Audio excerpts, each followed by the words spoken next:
Hey, good morning, everyone. This is Keith, and I'm here with Petr Ludwig, the author, best-selling author of The End of Procrastination. And Peter's coming to us from New York City this morning. Petr, good morning.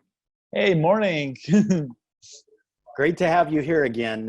Fond memories of our first podcast about 6 months ago. And what I wanted to do is just catch up briefly and ask you a couple of questions. One is, tell us a little bit about what your current research and thinking is as a thought leader and researcher.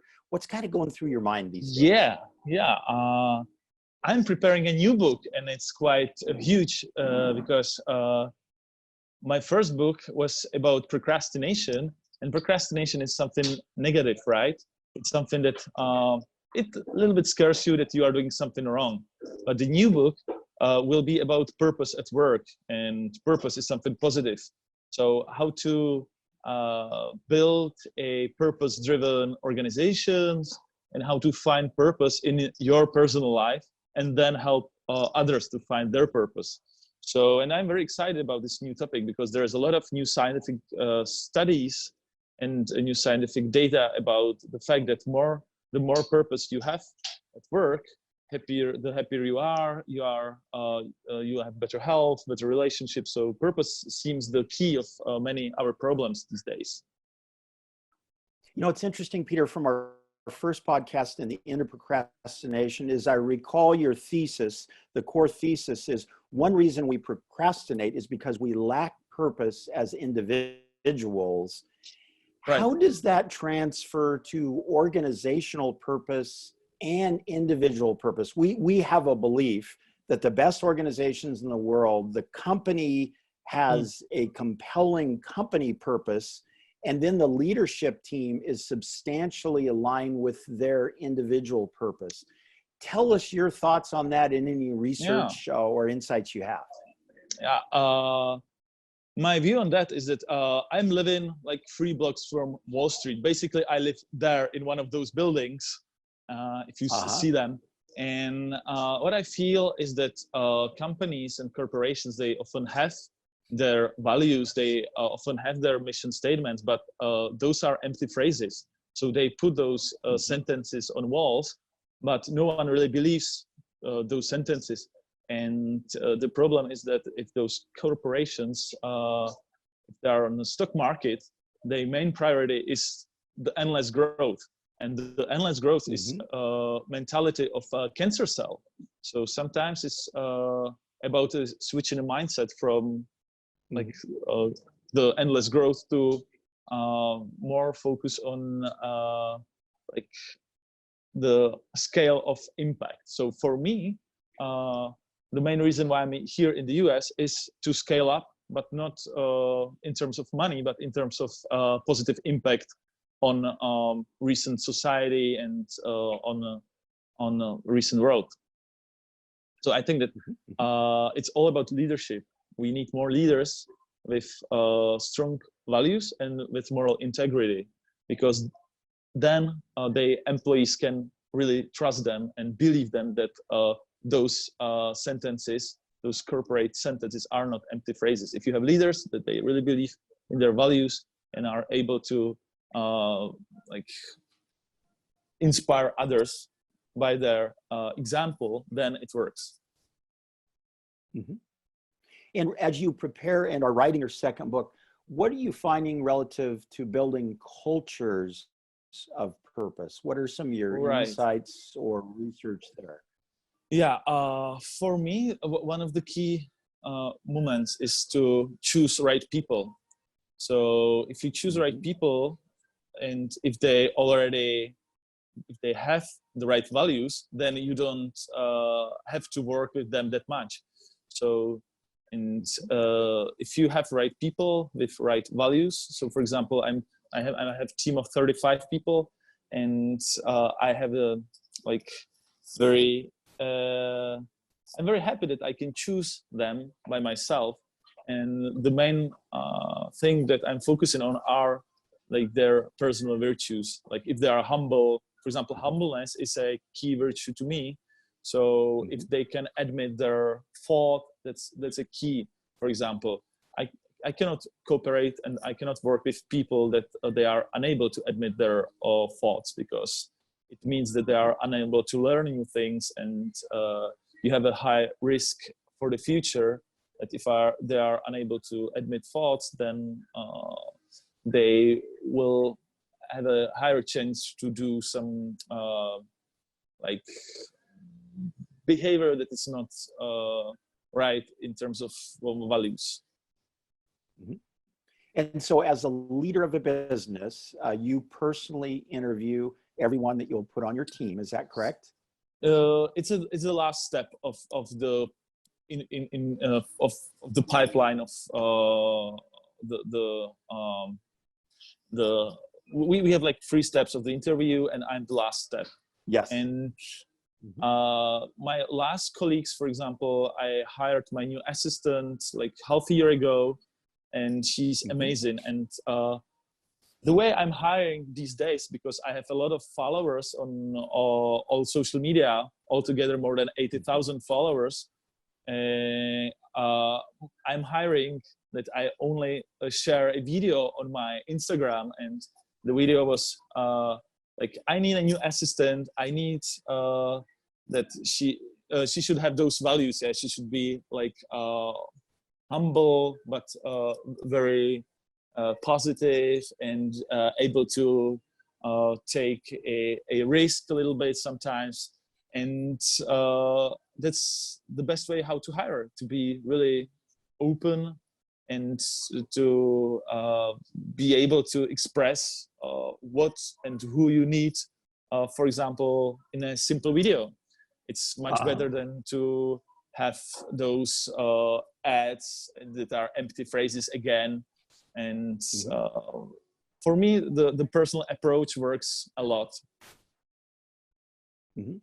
So this is, I think, a really great insight in part. So as a leader of a company, you're very authentic and transparent, as I've gotten to know you. And so you actually, when you want to build your team, and when you go to build your team, you go through the process of understanding what you want to hire, the role. You already know the type of person you want to hire. So you go to social media and say, hey, everyone, this is Peter. This is the type of team member and the role. And tell us what happens after that. This is fascinating. It is, because I asked not just them, I asked if you know someone, you can spread the message. So in the first 24 hours, I've got like 60 candidates, and like 20 of them were very, very great. They were amazing. And out of them, my colleagues, they made first round of interviews, then the second, and then I hired the best assistant that I ever had. So, and I think that the reason was that I was authentic, and authenticity is key for a good leadership, because if they know you, if they know your background, if you are able to share some personal things sometimes. For example, my Instagram is very authentic in terms of that I'm sharing not just the good parts of my life, but sometimes I share even my struggles. When I moved to the US 1 year ago, it was a tough period of my life, because it was not that easy as Europe is to me. So, and I was sharing those stories too. And these days, I know that if I share a story that I need help, I have 80,000 people that are open to help me. So I think that that's the nice part of social media. I'm like, mostly I'm fighting against social media in terms of addictions, in terms of the fact that social media distracts you all the time. But this is a nice part of social media, that you can build your personal brand as a leader, and then you can really be able to attract the right people to your team. Right. Okay, good. In fact, Peter, as we've shared, you know that we at Gravitas impact our culture of abundance. And so this little mini interview will go out to coaches and some of our CEOs worldwide. How can we help you as you are an emerging thought leader, researcher, you're doing great things around purpose. What can we do for you, for the listening audience?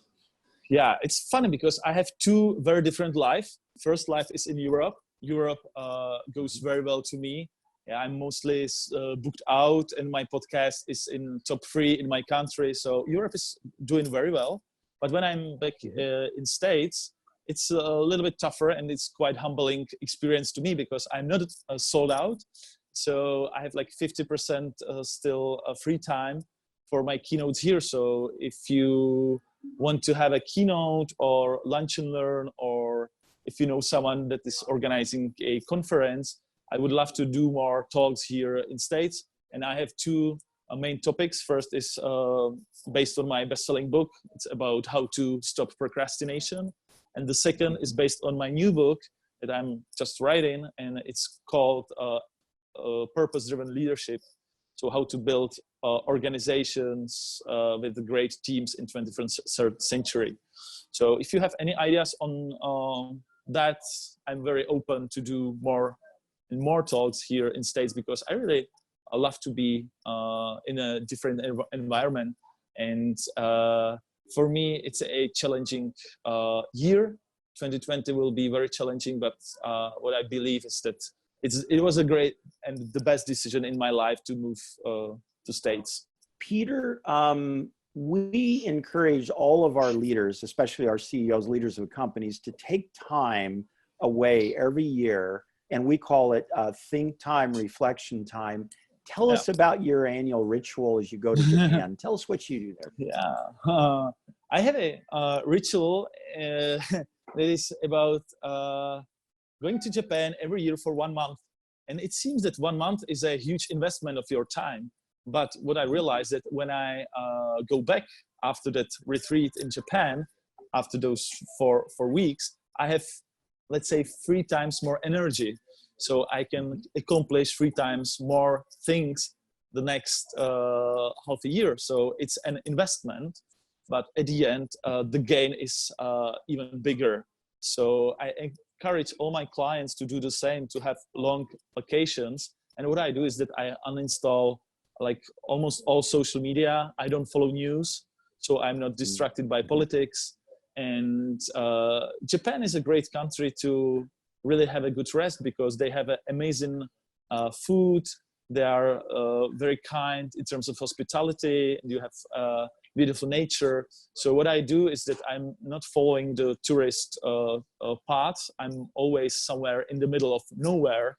So sometimes in small villages, sometimes I go to some small islands around Okinawa. Sometimes I just spend a few days in mountains, and it really helps me to restart all my unconscious brain circles. And what I feel is that sometimes our willpower is like a cell phone battery. Like you are trying to recharge your battery, but once in a while you need to buy a new battery. Because if you're trying to refill the old battery, it's impossible. You have to buy a new one. And this is exactly those long-term vacations, because it helps you to buy a new battery for you, and then it's much easier to refill and recharge the battery during the whole year. So I encourage everyone to do the same, to have a courage. And even though you have your own business, I am the only business owner, so I have still 100% of my company by myself. But for me, the success of my business is that I can do that. I can spend one month in and every year somewhere outside of the business. That's the definition of success. Success is not if the company is dependent on you. Success is that you have freedom. That's why I started my own business, to have a freedom. Mm-hmm. And during your time away, obviously you're resting, reflection. Are you doing any reading and journaling, just out of curiosity? Wow, that's a great question, because I was there for the first time like 6 years ago, and I was thinking that I should write a new book there. I was trying to write there, and it was impossible. So now what I do is that I'm trying to not to use any tools. So I'm like having cold turkey in terms of all productivity and all time management tools. So I'm just there, and sometimes I'm lost in time, so I don't know if it's Monday or Tuesday, and I don't use email there. That's also very important. I have a great assistant, as I told you, so she's managing all my emails. And during the time in Japan, I don't have any time dedicated to emails, because I think that emails are the very like recently is a very fierce enemy of our productivity, because if you are getting 50 emails daily, mostly those emails are not about your priorities, but are about priorities of others. So always, for me, emails always are distracting you from your priorities. So if I want to have a great rest, I don't want to read 50 emails daily. So for me, to have a courage not to use an email on daily basis is also very important, because in the beginning I thought that I had that fear of missing out syndrome. I felt that I'm losing something, but at the end I realized that I'm losing nothing. So try to think about it. If you are able to be without an email for 2 weeks, and if the answer is yes, then you have a freedom. If the answer is no, well, maybe you should change something. I don't know. Yeah, it's a great leading indicator. So, well, Peter, it's almost top of the hour. Let's sign off, but I want to summarize what I just heard for our listening audience. As a leader of a company, having the mindset is very, very important of peace, and then getting time away each year, a couple weeks to a month, totally unplugging and having the trust and having built a team that can execute and an assistant that can cover you while you're away are critical factors. True? Yeah. And there's one little detail. It also helps your team, because if they know that you will be out of office for 1 month, then they know that they have to do all decisions by themselves. So in terms of their growth, it's so important to give them freedom to really lead the company without me. So, and it was a key moment when I left, and they realized that they can do everything without me. Excellent. Well, Peter, thank you for your time again. Our guest today. Thank you so much. Thank you so much. End of Procrastination. Thank you so much, Peter. Great talk.